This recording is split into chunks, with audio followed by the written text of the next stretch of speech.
everybody. Sorry this video took a while to upload. A lot of stuff that have been happening to me recently, like job searching and things that can be distracted from reviewing, and yeah, I'm not gonna lie because of that. But the video is now here. The ball is finally rolling, so grab your Lego Avengers and let's get this thing assembled. They will make a Lego out of anything. And holy cow, there's a lot to assemble here. This movie was the end result of, a milestone to a long thought out plan that began around 2005 when they made the first Iron Man movie. Marvel licensed out a few of their superhero properties like Spider-Man, X-Men, Fantastic Four and such to several movie studios since they was trying to make money at the time. Company business, of course. However, they didn't get a lot of money, so they thought they can begin their own movie studios and see if they can make the movies themselves. The end results? That you got this. Yeah. Now, the Avengers was first conceived in 1963 when Marvel, still as an independent comic company at the time, was trying to imitate DC as they want to have their own popular superhero team. So, all of you who thought that the Avengers was a fairly recent idea for a movie, sorry, you're wrong. My personal history on the team? I want to say I'm kind of iffy around that. The first time that I saw them being called the Avengers was when I watched Earth's Mightiest Heroes cartoon. But the first time that I saw them was when I played Marvel's Ultimate Alliance game on the PS2.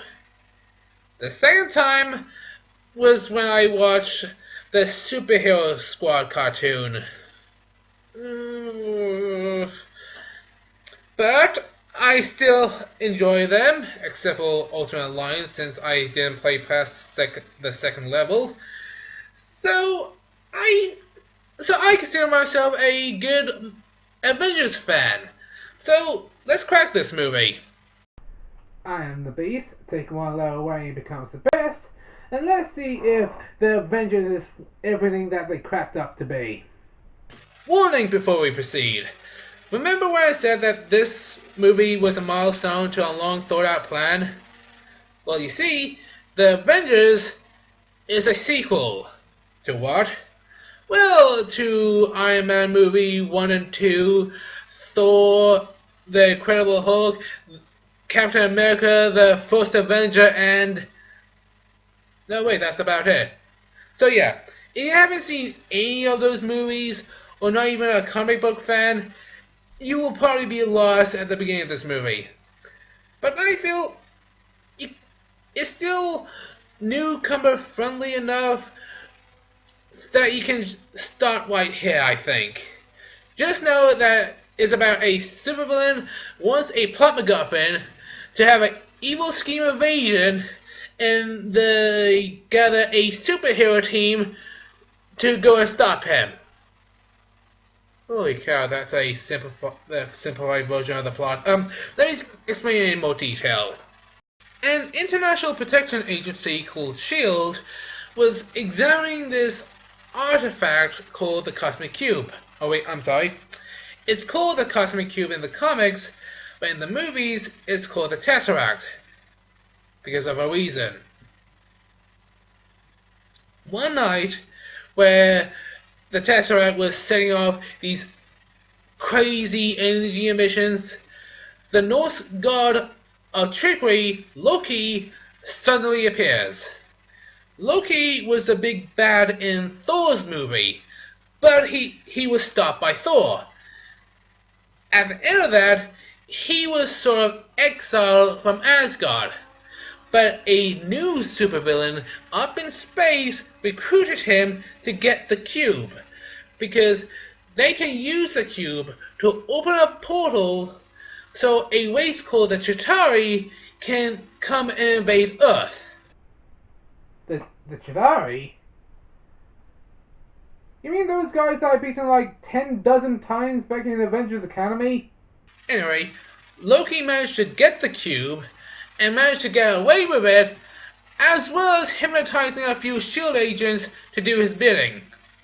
With the cube gone and Loki being anywhere on Earth, badass director of S.H.I.E.L.D., Nick Fury, played by Samuel L. Jackson, decides to play his trump card, the Avengers Initiative. What's that? Nothing much. Just grab the genius millionaire playboy Tony Stark, who is Iron Man, grabs the frozen soldier from World War II, Steve Rogers, aka Captain America, and grabs the future on the one Green Behemoth, Hulk, or his Bruce Banner personality, since the Tesseract was also emitting some gamma radiations. Because gamma radiations means good things. They are also assisted by the badass female spy Natasha Romanoff, or Black Widow. And along the way, they also recruit Thor to be in their little group. As well as Hawkeye, the super marksman archer that was hypnotized by Loki at the beginning of the movie. Yeah. But together, they form the Avengers, and we have our movie. Now, the Avengers doesn't really have a leader of sorts. They have a boss that they answer to, really, but no one member has a higher authority over the others. But if there's one member who thinks they do, it will probably be Tony Stark, played by Robbie Downey Jr. He's the smart guy to the group, will invent a bunch of different things for his Iron Man armor, and is like a master sorcerer to all sorts of technology. But if he has a weakness, it's his obnoxiously overconfidence, and his ego is as big as his terror. Now, the character who I think should be more of the leader is Captain America, played by Chris Evans. He's the man of the time, a soldier who fought in World War II, frozen in a block of ice, but revived into modern day. I sort of sees him as the Superman of the group, before people decide to turn him into an emo. What I mean is that he has high faith in everyone around him, optimistic that the good guys will always save the day, and he just knows where and when every person should be. You need men in these buildings. There are people inside and they're going to be running right into the line of fire. You take them through the basement or through the subway. You keep them off the streets. I need a perimeter as far back as 39th. Why the hell should I take orders from you?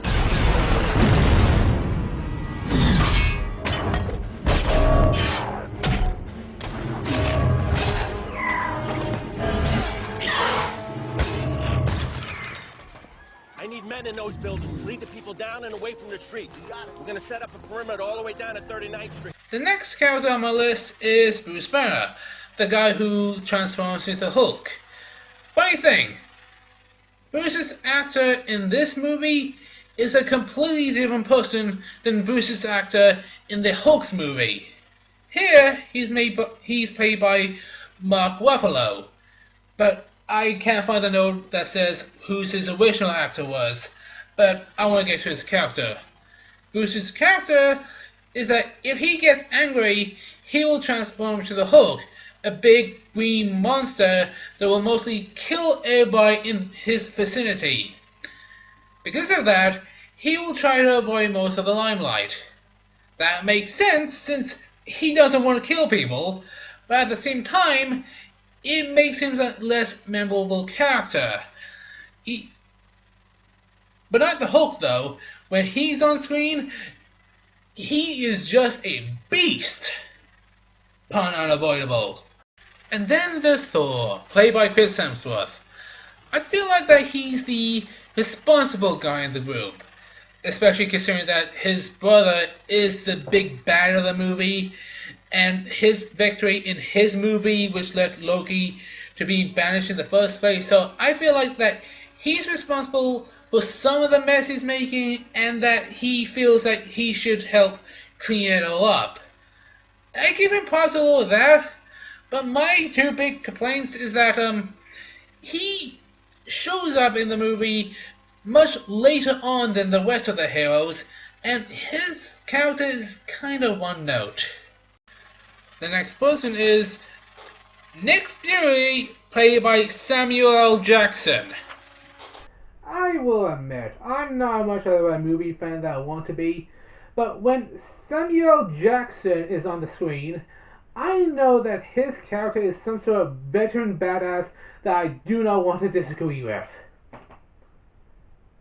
Except for one scene in the movie which I gotta totally disagree with, since I think it's one of the stupidest ideas ever. The last two members of the Avengers are Black Widow and Hawkeye, the two more mortal members of the group when you compare to the other Avengers. Honestly, I don't see them as any less special, especially since I think that other members aren't any more special, but I will explain that in a minute. They're just two well-experienced espionage agents that can go onto a lot more missions than the average S.H.I.E.L.D. agent could. My one small gripe I have with them is that we don't know much about them.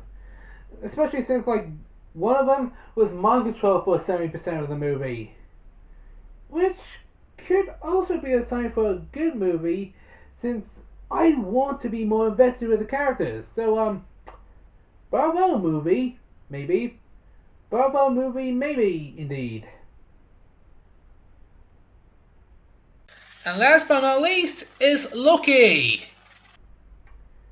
Iron Whoopee. No, seriously, I think of him as a spoiled prince who got all his toys taken away from him and will do whatever it takes to get them all back. Signs of a dangerous villain, or signs of an overgrown man-child who I just want to get disciplined. Now, this movie got praised for a few things. It's a comic book movie that brings comic book movies into the mainstream. It has an amazing balance with the characters where everybody has just enough screen time throughout the movie, and the amazing fight scenes. Now, I'm not going to argue against the fight scenes. I think they are freaking amazing, and it shows off all the strengths and greatness of all the heroes, and I think it's on par with any sort of anime fight scene. The other points, though, I will try to argue against. Like I said in this last segment, I feel like a few of the heroes overshadow the others.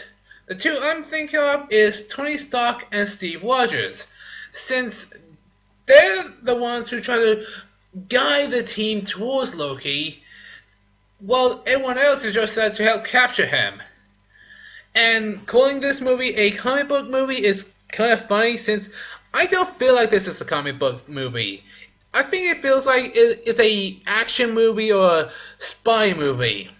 Now, have read a lot of comic books to call myself a comic book nerd, but one thing I do know is that comic books are freaking weird. Like, the weirdest thing in this movie is the post-credit scene where everyone go out to eat at a restaurant. Besides that is the Tesseract Cosmic Cube. In comic books, you be asking what sort of drugs the writers are on to come up with some of this stuff. Like, in Marvel Comics alone, we have the Hulk wanting to be a clown in the Avengers first issue, the confusing plot of the Clone Saga, Iron Man involuntarily became Iron Woman, and do I need to say anything about Deadpool? Heck, I recently read the very first time when Superman and Batman teamed up together in comics. And in that issue, their civilian identities decided to have a vacation, coincidentally on the same cruise ship, and coincidentally, through a clerical error, have to share the same room. when it comes to the time where they have to get changed into their superhero outfits, they thought they can get away by changing in the same room as each other by turning off the lights. This movie got nothing on comic books. Oh yeah, one other thing that this movie was praised for was the realistic approach on the team dynamic. Now, I don't mean that the Avengers was hunky-dory with working with each other. No. At first, the Avengers don't really like each other. Why? Well, that's because they're working with total strangers. They don't know the other person. The best they know of them is by their superhero identities. At one point, they were even beginning to butt heads and argue. On one hand, this is kind of refreshing since it is kind of realistic. But on the other hand, when I see the Avengers members is ready to throw down the gauntlet against each other, I'm starting to raise questions on whether or not they really can save the day. Although, when it comes to time for the climax, where everybody had already sorted out their issues, How does that even work? I can't help but smile where they are ready and willing to trust each other. The results are back, and the verdict is... good movie from a strong recommendation from me. I may not be much of a live action movie sort of fan, but it must be saying a lot since I really had a good time watching this movie. If you're even wondering if superheroes movies are really good or not, or worth your time to watch, try to find this since I think it's a good example of the superhero genre it is today.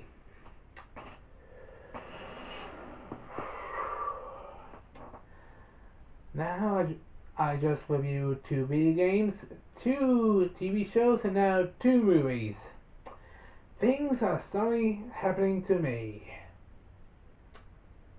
Although my uploads is getting infrequent, I'm not getting as much viewers as I wanted. Maybe I should stick what's happening to the internet. I don't know. I hope you have a lovely time. Don't forget to leave a like, comment, and subscribe. And next time, we'll see what's gonna happen at Camp Campwood. Hope you have a lovely evening. There's a place I know that's tucked away, a place where you and I can stay, where we can go to laugh and play and have adventures every day. I know it sounds hard to believe, but guys and gals, it's true.